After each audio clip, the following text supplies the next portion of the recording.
I want you to close your eyes for a second, if you can. Or, I mean, if you're driving, just kind of picture this vividly in your mind's eye. Definitely keep your eyes open if you're driving. Right, yeah, please do. But, okay, so it's the late summer of 1948, and we're standing in Berlin, Germany.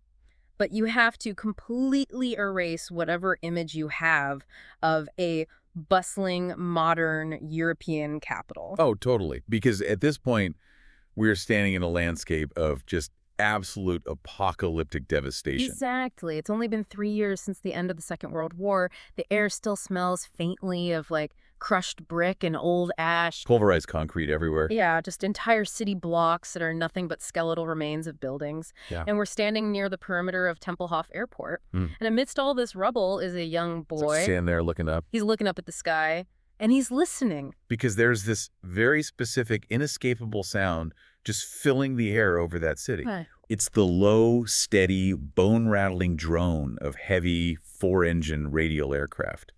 It's one of those sounds you feel in your chest before you even really hear it. And these planes are just everywhere. They really are. These massive silver cargo planes have been dropping out of the clouds and landing at this airport around the clock, constantly, for weeks. Sometimes a new plane is roaring dangerously low overhead every couple of minutes. But this young boy, standing in the dust, he isn't just watching the general air traffic.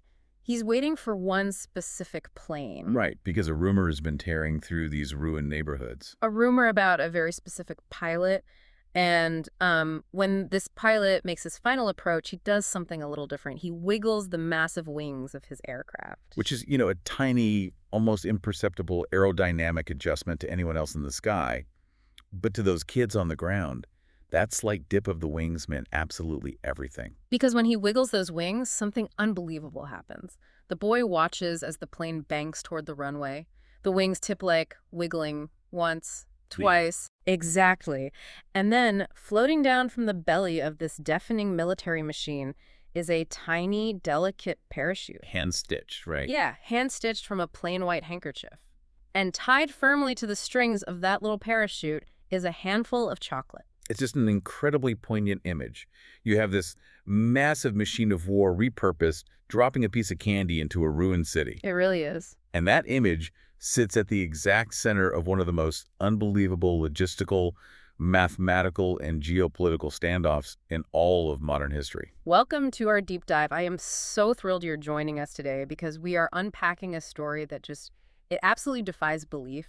We're diving deep into the Berlin Airlift. And we aren't just looking at dry treaties and dates on a timeline here. No, not at all. We're looking at the actual mechanics of a crisis based on all our primary and secondary sources. We're examining how a deliberate, highly calculated blockade designed to starve 2 million people into total political surrender actually triggered the single largest humanitarian airlift in the history of the world. It's just wild. Okay, let's unpack this. We really need to establish the stakes here from the very beginning because they could not have been higher. This isn't just a story about airplanes carrying cargo. No, it's so much bigger. It is the opening salvo of the Cold War. It's about a war that was fought and ultimately won without a single shot ever being fired in anger. Which is crazy to think about. Right. It's a story where pure logistics, mathematical precision, human endurance, and like you said, one totally unauthorized act of kindness defeated a brutal, mechanized military siege.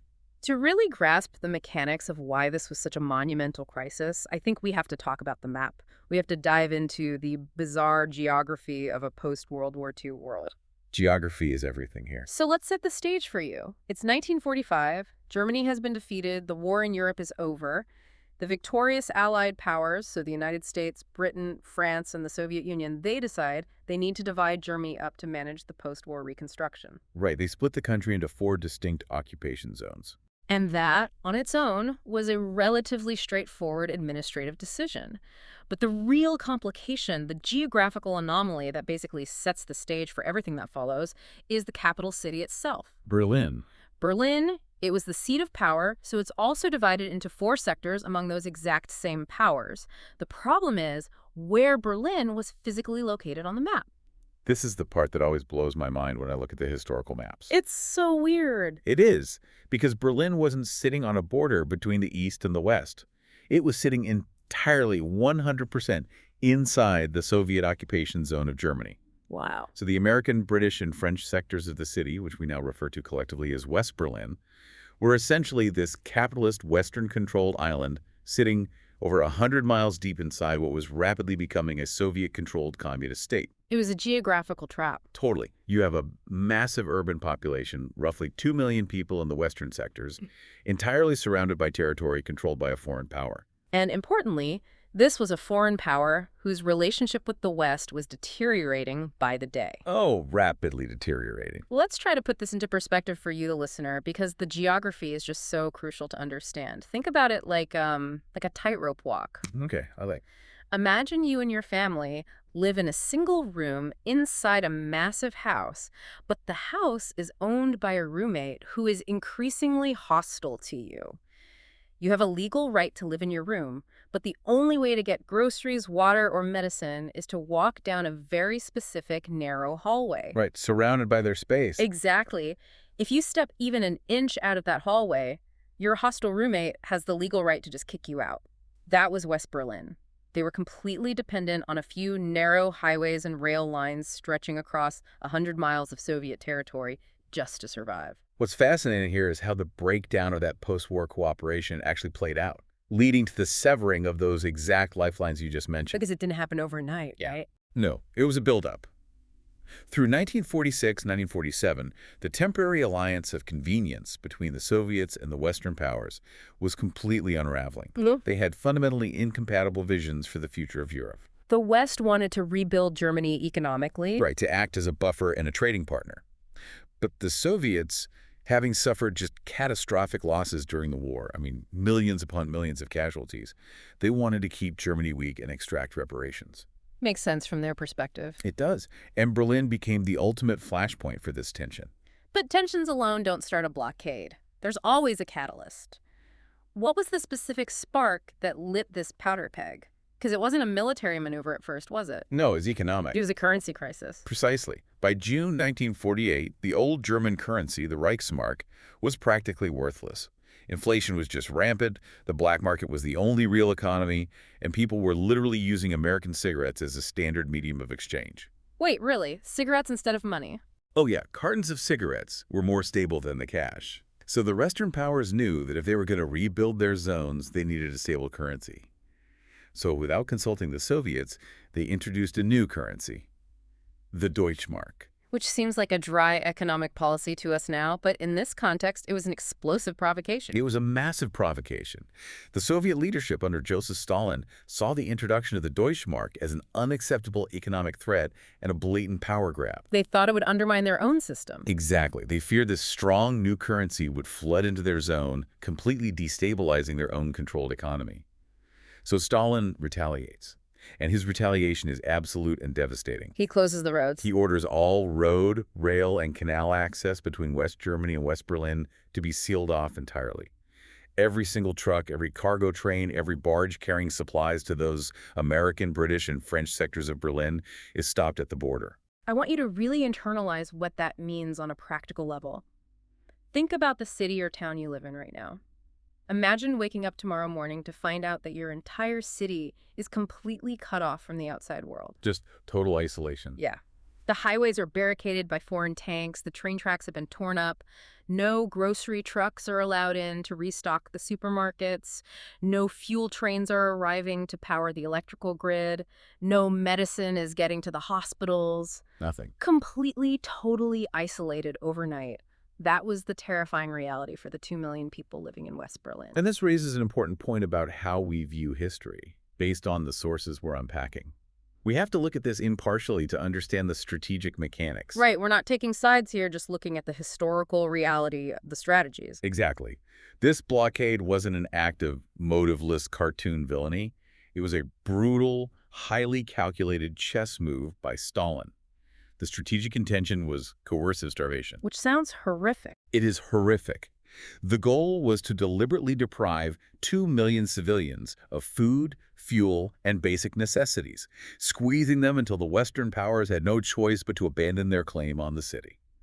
Stalin was using the civilian population as leverage to force a geopolitical outcome. So suddenly, the Western allies are staring down the barrel of a massive, unprecedented crisis. Millions of people are going to starve, and they are legally responsible for them.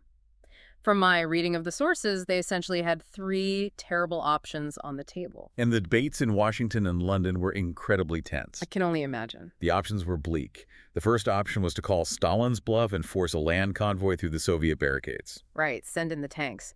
General Lucius D. Clay, the American military governor in Germany, actually advocated for this initially, didn't he? He did. He wanted to load up an armored convoy, drive it right up to the Soviet checkpoints on the Autobahn, smash through the barricades, and basically dare the Soviets to shoot first. But the risks of that are astronomical. The risks were existential. If an American tank fires on a Soviet guard post, or vice versa, you risk triggering an immediate direct military conflict. We are talking about sparking World War III, right on the devastated heels of World War II. And now both sides are moving rapidly into the nuclear age. Exactly. The political leadership in Washington, particularly President Harry Truman, flatly rejected the armed convoy idea.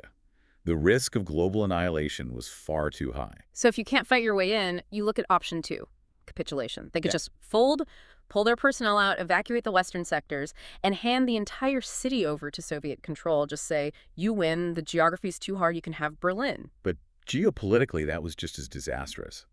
Handing Berlin over would be a massive strategic and psychological victory for Stalin. It would show weakness. It would prove to every other nation in Europe that the United States and Britain would not stand by their commitments or protect their allies in the face of Soviet pressure. It would have fundamentally shifted the entire balance of power in Europe toward Moscow, Which leaves option three, the impossible option. the airlift. Right. If you can't go by land and you can't give up, you have to go over them. You have to supply an entire modern city, 2 million people, entirely by air. But wait, this always confused me a bit. Why didn't the Soviets just block the airspace too? If they block the roads, why not just say the sky is closed? This is where the meticulous legal architecture of the post-war agreements becomes absolutely critical. When the Allies initially divided Germany at the Potsdam Conference and subsequent meetings, they had agreed in writing to three specific narrow air corridors that connected the western zones to Berlin. Okay, so it was legally binding. Yes. These corridors were roughly 20 miles wide. They were legally codified, signed international agreements. So going back to our hallway analogy, these air corridors were the hallways.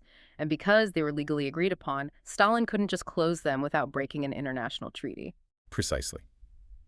If we connect this to the bigger picture, this is a classic defining Cold War dynamic playing out in its infancy. By choosing to use those legally agreed-upon air corridors, the Allies brilliantly forced Stalin's hand. Because he couldn't claim technical difficulties in the sky. Right, he had blockaded the roads and the railways, claiming technical difficulties, or asserting his sovereign right over the land. But he couldn't block the sky without physically shooting down American and British planes that were flying in legally designated international airspace. And if a Soviet fighter pilot shoots down an unarmed American cargo plane flying in a legal corridor, It would be an undeniable, overt act of open war. The Allies basically took the burden of starting World War III and placed it squarely on Stalin's shoulders. They dared him to pull the trigger. and he didn't. He didn't. So the political decision is made. Truman says, we are going to stay, period. They're going to fly everything in. They named it Operation Vittles. A very folksy name for a massive operation. Yeah, right. But deciding to do it and actually executing it are two vastly different things, because the sheer scale of the mathematical puzzle they had to solve is just staggering. We aren't just talking about flying in some sea rations and medical blankets. Oh, not at all. We're talking about supplying a shattered city with literally everything required to sustain human life and industry. The logistical requirements were daunting. Before the blockade, Berlin was importing roughly 12,000 tons of supplies every single day by rail and road just to function normally. 12,000 tons. Yes. Now, military planners had to calculate the absolute bare minimum required for basic survival. They calculated that the city needed exactly 4,500 tons of supplies daily. 4,500 tons every single day. Let's break down what that actually means. You need to fly in flour, wheat, powdered milk, dried potatoes, powdered eggs. But food wasn't even the biggest problem, was it? It wasn't. The most critical and honestly the most challenging cargo was coal. Coal. This is the part that I find so fascinating from an engineering standpoint. Winter was approaching, and Berliners needed coal to heat their ruined homes, to cook their meager rations, and to generate whatever minimal electricity the city was still running on. It was literally a matter of freezing to death or not. Exactly. I read in one of our sources that coal made up nearly two-thirds the required daily tonnage. But how do you fly millions of pounds of coal? Planes are designed to be light and aerodynamic. Coal is incredibly heavy, dense, and filthy. The mechanics of moving that coal were a nightmare. Remember the aircraft they were using? Initially, the backbone of the fleet was the American C-47 Skytrain, basically the military version of the DC-3. Okay, yeah, I've seen pictures of those. It's a fantastic airplane, Yeah. very reliable, but it was designed as a paratroop and general cargo transport during the war. It could only carry about 3 tons of cargo at a time. Okay, let's do the math on that. If you need 4,500 tons a day and a C-47 carries 3 tons, that's 1,500 flights every single day just to hit the minimum survival threshold. Exactly. The mathematics simply did not support the initial effort. They quickly realized they had to upgrade to the much larger C-54 Skymaster, a 4-engine beast that could carry 10 tons. That's a big jump. Huge jump. But even with the larger planes, the physical reality of hauling coal was brutal. These planes were not designed to haul raw, loose minerals. How did they even package it? You can't just shovel loose coal into the fuselage of an airplane. The center of gravity would shift during takeoff and the plane would crash, right? Right. They had to pack it into canvas sea bags, thousands upon thousands of canvas bags filled with coal. And you have to consider the coal dust. It permeated everything. The dust. Oh my gosh, imagine being a pilot or a crew member. You were loading 10 tons of bagged coal into an unpressurized, vibrating metal tube. The coal dust is getting everywhere. It's a huge hazard. It's getting into the delicate Pratt& Whitney engines. It's getting into the flight instruments, shorting out electrical connections. It's getting into the crew's lungs, into their eyes. And they aren't doing this once or twice a week. They're doing this on brutal, continuous, exhausting rotations. The physical strain on both the human crews and the mechanical systems cannot be overstated. We often hear the incredible statistic that at the absolute peak of the airlift, a plane was landing in West Berlin roughly every 90 seconds. Every 90 seconds. I really want you to visualize the sky over your neighborhood right now. Picture looking up and seeing a massive, deafening 4-engine C-54 flying dangerously low overhead, engines just roaring. Get it out. And then literally a minute and a half later, another one appears. And a minute and a half later, another one. 24 hours a day, in the dead of night, in the fog, in the driving rain, in the snow. It is an astounding metric. But here, we really have to introduce a crucial caveat from our sources, because history tends to smooth over the rough edges of these narratives. Yeah, we like a clean success story. Right. That 90-second metric is absolutely true for the later, optimized Peach operational periods. But we cannot let that number give the impression that this was a smooth, flawless machine from day one. In fact, the early weeks of the airlift were practically disastrous. Wait, really? Because everything I've ever seen about the airlift praises this flawless clockwork machine. You're saying the early days were failing. What was actually going wrong in those first few weeks? Almost everything. In June and July of 1948, the operation was characterized by total chaos. You had different commanders, different procedures, and air crews pushing themselves to the absolute breaking point. Just flying until they dropped. Yeah. Many highly experienced military logistics officers privately and sometimes publicly believed that an indefinite air supply was physically impossible. They looked at the tonnage required, they looked at the capacity of the planes, and the math did not work. In those early weeks, they were only managing to bring in a fraction of that 4,500-ton minimum requirement. So they were falling behind. The city was utterly slowly starving. Yes. People were terrified it was going to fail. Berliners were rationing their remaining supplies, wondering if the planes were going to stop coming. The crisis culminated in an event in August 1948 known as Black Friday. Black Friday? What happened on Black Friday? A massive weather front moved in over Berlin, torrential rain and zero visibility. You had dozens of aircraft converging on Tempelhof Airport simultaneously, all trying to land in the blind using early, rudimentary 1940s radar systems. Oh man, that sounds like a recipe for disaster. It was. A C-54 crashed at the end of the runway and burst into flames. A second plane landed right behind it and blew its tires trying to avoid the wreckage. Oh wow. A third plane ground looped on an auxiliary runway. You suddenly had a sky full of massive cargo planes, stacked up in holding patterns and thick clouds, running out of fuel with nowhere to land. It was a near catastrophe that proved the current system was completely unsustainable. So how did they fix it? If the system was breaking down that badly, how did they eventually reach that 90-second miracle? They brought in General William H. Tunner. Tunner was a logistical genius who had previously run the Hump, the massive airlift over the Himalayas, to supply China during World War II. So he knew what he was doing. He was the best in the world at this. When Tunner arrived, he looked at the chaos of Black Friday and completely rewrote the rules of air traffic control. What did he change? Because you are talking about managing this volume of traffic without modern computers, without GPS, using vacuum tube radios and rudimentary radar. Exactly. They relied on a system called Ground Controlled Approach, or GCA. Basically, a controller on the ground stared at a fuzzy green radar scope, tracking a blip, and talked the pilot down over the radio. Come left 2 degrees, descend 50 feet. That sounds incredibly stressful. Very stressful. So to fix the chaos, Tunner implemented draconian, rigid rules. First, all planes had to fly at the exact same speed, separated by exact altitudes and specific time intervals. So it became an actual conveyor belt in the sky, every plane moving uniformly. Yes. But his most controversial rule was eliminating holding patterns entirely. Under Tunner's system, a pilot got exactly 1 attempt to land. 1 attempt. 1. If you broke out of the clouds and couldn't see the runway, you were not allowed to circle around and try again. Really? If they missed the runway, what do they do with the cargo? They had to immediately pull up, fly the entire way back to West Germany, land, and get back in line. Are you kidding? Nope.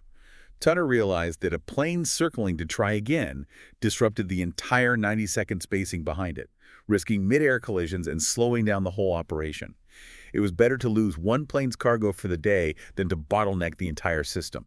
It was a masterclass in ruthless mathematical efficiency. That is fascinating. I mean, the discipline required for a pilot who has just flown 2 hours in a freezing, noisy cockpit full of coal dust to just pull up and fly back empty-handed. It must have been maddening. Oh, they hated it at first. I bet. But it worked. The tonnage numbers started to climb. The logistics became a cold, calculating machine. Which brings us to a massive shift in our story, because amidst all of this deafening noise, all of this coal dust and rigid mathematics and geopolitical brinkmanship, there is a completely unscripted, highly localized moment that changes the entire texture and legacy of this historical event. The human element. Yes, and it starts with an American pilot named First Lieutenant Gale Halvorson. Halvorson is such a fascinating figure because his actions completely disrupted the purely mechanical nature of the airlift. He was a young pilot flying those exhausting C-54 supply runs into Tempelhof Airport. Right. And one day in July 1948, during a brief window of downtime between his flights, he borrowed a friend's movie camera and found himself walking over to the perimeter fence at the end of the Tempelhof runway. And gathered at this fence watching the planes were a group of German children. Now, kids hanging around military bases wasn't unusual, but Halvorson approaches them and he notices something that strikes him profoundly. Based on his own accounts, right? Yeah, he talks to them through the barbed wire. These kids were living in absolute squalor. Their city was in ruins, this economy was dead, they were living on drastically reduced rations. But Halvorson noted that their demeanor was incredibly unexpected. They were patient, they were polite, and most importantly, they were not begging. Which stood in stark contrast to his previous experiences. Halvorson had flown all over the world during the war. Usually, when an American soldier encountered children in a devastated area, the children would naturally swarm them, begging for rations or chocolate or chewing gum. It was a standard, expected interaction. Right. But these kids in Berlin were different. They were intensely focused on the planes. They were asking him technical questions about the aircraft, about the tonnage, about the weather. They understood that their very survival depended on the structural integrity of those planes. They were basically amateur air traffic controllers at that point. Exactly. So Halvorson is standing there, deeply moved by their maturity and their plight, and he realizes he wants to give them something. But he searches his pockets, and he only has one thing. He pulls out 2 sticks of Wrigley's Double Mint chewing gum. That's it. 2 sticks for roughly 30 children. It's a moment of profound deprivation meeting a very simple, almost microscopic human interaction. He breaks the 2 sticks in half, passes the 4 pieces through the barbed wire fence, and braces himself. He expects them to fight over it, but what he sees absolutely breaks his heart. It's a really incredible detail. The kids who got a piece didn't eat it immediately, they shared it. And the kids who didn't get a piece didn't complain. They just asked for the foil wrappers. Just for the wrappers. Yes, they passed the wrappers around and just held them to their noses just so they could smell the mint. When you look at the macro-level history of the Cold War, you rarely see moments like this recorded. But it's this specific interaction that catalyzes the next phase of the airlift. It moves him so deeply that right then and there, he makes a promise. He tells the children that on his next flight into Berlin, he is going to drop enough chocolate and candy out of his plane for all of them. The kids are thrilled, but they're also pragmatic. They look up at the sky, which is filled with identical C-54s arriving every few minutes, and they ask him, "How will we know which plane is yours?" So smart. Very. And Halverson thinks back to a maneuver he used to do to signal his parents when he was flying back in the States. He says, "I'll wiggle my wings." And true to his word, he follows through. But this is where the logistics of an unauthorized act become complicated. He has to figure out the physical mechanics of how to do this safely. You can't just throw a handful of hard chocolate bars out of an airplane window at 120 miles per hour. No, it would be like dropping rocks. It could seriously injure a child on the ground. So he gets creative. He goes back to his base in West Germany, and he quietly starts pooling his own candy rations. He asks his co-pilot and his engineer to give up their candy rations. He gets a pile of chocolate bars and gum, but he needs a delivery mechanism. The parachutes. Yes. He starts taking his own cloth handkerchiefs, tearing them up and tying strings to the corners. He ties the candy to the strings, creating these tiny, functional parachutes. The delivery method from the aircraft is equally ingenious and entirely unauthorized. On his next flight in, as he makes his final approach over the Tempelhof fence, he wiggles the wings of his C-54 to signal the kids. But he can't just open a side door. The plane is pressurized for flight, and the slipstream would be too violent. So how does he get it out of the plane? I read he used something called a flare chute, but what exactly is that? In the floor of the C-54, just behind the pilot's seat, there is a small cylindrical tube that opened directly to the outside air beneath the aircraft. It was designed to drop emergency signal flares. Oh, clever. Halverson had his flight engineer stand by this tube. When Halverson gave the signal, the engineer pushed the little handkerchief parachutes down through the flare chute. They got sucked out into the slipstream, caught the air, and floated perfectly down to the children waiting behind the fence. Completely, unequivocally, without any official authorization. Think about the risk he was taking. Think about going completely rogue at your job today. I mean, we've all bent a rule or two in the civilian world. Maybe you use the company credit card for an unapproved lunch, or you bypass a software protocol to get a project done faster. Right. But imagine bypassing massive, strict military safety protocols, ignoring standard operating procedures designed by General Tunner, who we just established was incredibly strict, and altering the payload of a multi-million-dollar military aircraft during the most tense international crisis of the century. Just to do something nice. He was literally risking a court-martial, wasn't he? He absolutely was. In a highly structured military environment, especially under Tunner's draconian regime, where any deviation from the rules could result in being sent home, or worse, unauthorized drops from an aircraft are a serious offense. It's a huge deal. It disrupts the weight and balance, it creates a potential distraction during the most critical phase of flight, which is the landing, and it violates the strict cargo manifest protocols. But he gets away with it, so he keeps doing it. He does it again the next week and the week after that. And of course, word spreads among the children in Berlin. Kids talk. Exactly. The crowds waiting beneath his approach path start getting bigger and bigger. Suddenly, it's not just a few kids at the fence, it's a massive gathering. It becomes a known phenomenon. Eventually, the mail starts arriving. Bags of letters addressed to Uncle Wiggly Wings, the chocolate flyer, or the candy bomber start piling up at the base. And that is exactly how his commanding officers finally find out what he's been doing. Uh-oh. They confront him. He is called into the commanding officer's office, and he expects to be severely punished. And this is a pivotal, foundational moment in the story of the airlift. The military command structure could have easily grounded him. They really could have. They could have disciplined him, sent him back to the States, and shut the whole unauthorized operation down in the name of efficiency and safety. But they didn't. They looked at what was happening on the ground, they looked at the reaction of the German people, and they realized they had stumbled onto something incredibly powerful. Instead of shutting him down, General Tunner himself embraces it. He sees the value in it. He tells Halverson to keep doing it, and they turn his rogue, secret candy drops into an officially sanctioned military effort. They literally named it Operation Little Vittles. And the cultural and logistical shift this triggers is monumental. It didn't just stay a local military effort among a few pilots. When the news of what Halverson was doing reached the United States, the public response was overwhelming. It absolutely blew up. The story hits the American newspapers, and suddenly you have donations of candy pouring in from all across the country. Major confectioners, the big candy companies, hear about it and start donating massive, literal ton shipments of chocolate and candy. It was a PR dream. And the parachutes. They needed thousands of parachutes. American school children, community groups, and volunteers all over the country started collecting old cloth, tearing up shirts and bed sheets, tying strings, and making thousands and thousands of handmade parachutes to box up and send over to the air bases in Germany. First Lieutenant Gail Halverson officially becomes known to history as the Candy Bomber. If we connect this to the bigger picture, and our sources emphasize this heavily, this raises an incredibly profound psychological point about the nature of the Cold War and the shifting alliances of the 20th century. How so? Well, we have to remember the strict timeline here. It is 1948. Just 3 years prior, in 1945, American and British bomber planes were flying over this exact same city in the exact same airspace. But they weren't dropping flour or coal or handkerchiefs tied to chocolate bars. No, they were dropping bombs. They were dropping devastating, city-leveling incendiary bombs. The Allies had been locked in a brutal existential war with these exact same people. The children he was dropping candy to, the ones cheering for his plane, were the very same children who had been huddled in terrified silence in underground bomb shelters, listening to those exact same engine noises just a few years earlier. The trauma of that sound must have been immense. Exactly. The sound of a four-engine aircraft previously meant death and destruction from above.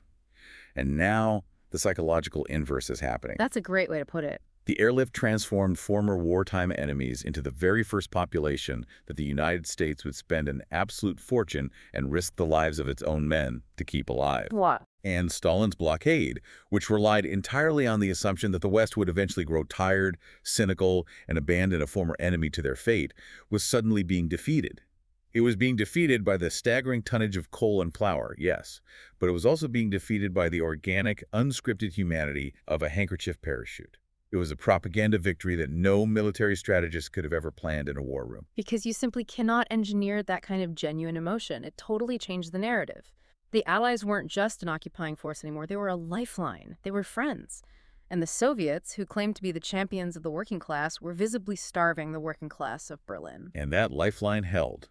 As we moved through the brutal winter of 1948 and into the spring of 1949, the impossible math of the early days had been thoroughly solved. General Tunner's system. Exactly. His system was working perfectly. The logistics had been refined to a razor's edge.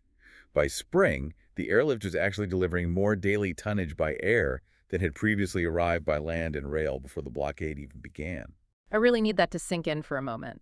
Using 1940s technology, they were flying in more stuff, more coal, more food, more medicine than the massive freight trains and truck convoys used to bring in. It's an unbelievable triumph of engineering and stubbornness. It really is. I read about the Easter Parade in April 1949, where they decided to just break every record. In a single 24-hour period, they landed a plane every 61 seconds and delivered almost 13,000 tons of coal in one day. It was a devastating realization for the Soviet leadership. The blockade was completely broken. It was no longer squeezing West Berlin into submission. Instead, it was serving as a daily, humiliating showcase of the sheer industrial and logistical might of the Western Allies. It totally backfired on Stalin. It did. It had become a massive, visible international embarrassment for him. He was achieving none of his political goals, and the West was emerging, looking like saviors. So finally, the geopolitical reality sets in.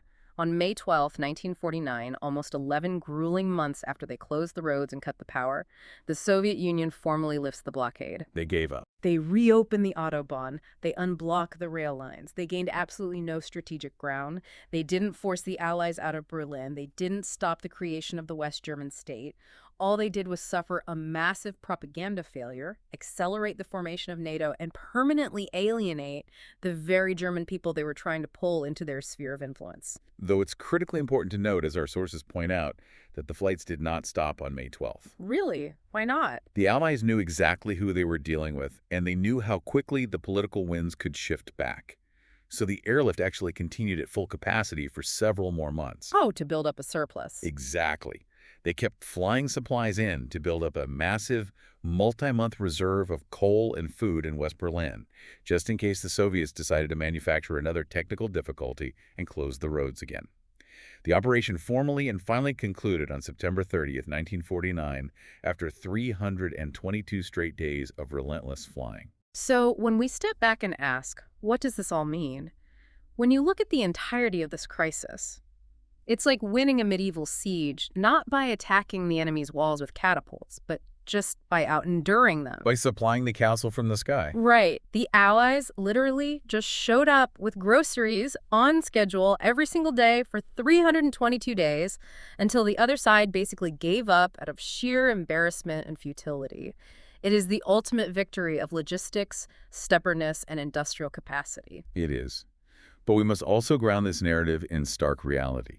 Because logistics on this massive, relentless scale is not bloodless. No, it's not. The staggering achievement of the airlift came at a very real, tragic human cost. We've talked extensively about the brutal conditions of severe weather, the coal dust, the exhaustion, the overcrowded airspace. When you push humans and heavy machinery to their absolute physical limits for 11 months straight, tragedies are mathematically inevitable. The crashes. The Black Friday incident was a near miss, but not everyone was that lucky. I know there were planes that went down in the mountains of West Germany, planes that crashed on approach in the fog, planes that just suffered catastrophic engine failures from the strain.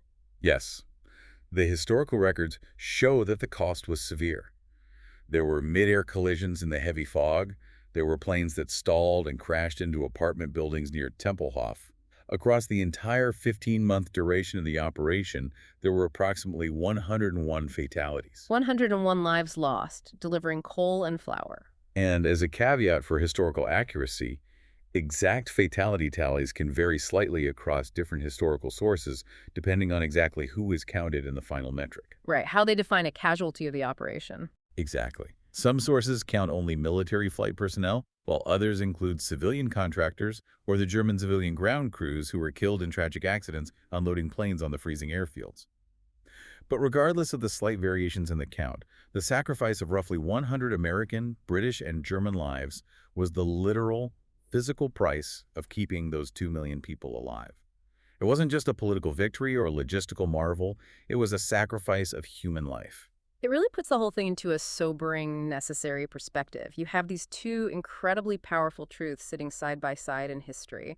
The immense, tragic sacrifice of the young crews who crashed in the fog and never made it home, and the soaring, hopeful image of a candy parachute floating down over the ruins of a broken city. Which is exactly why the Berlin Airlift remains one of the most defining and studied moments of the early Cold War.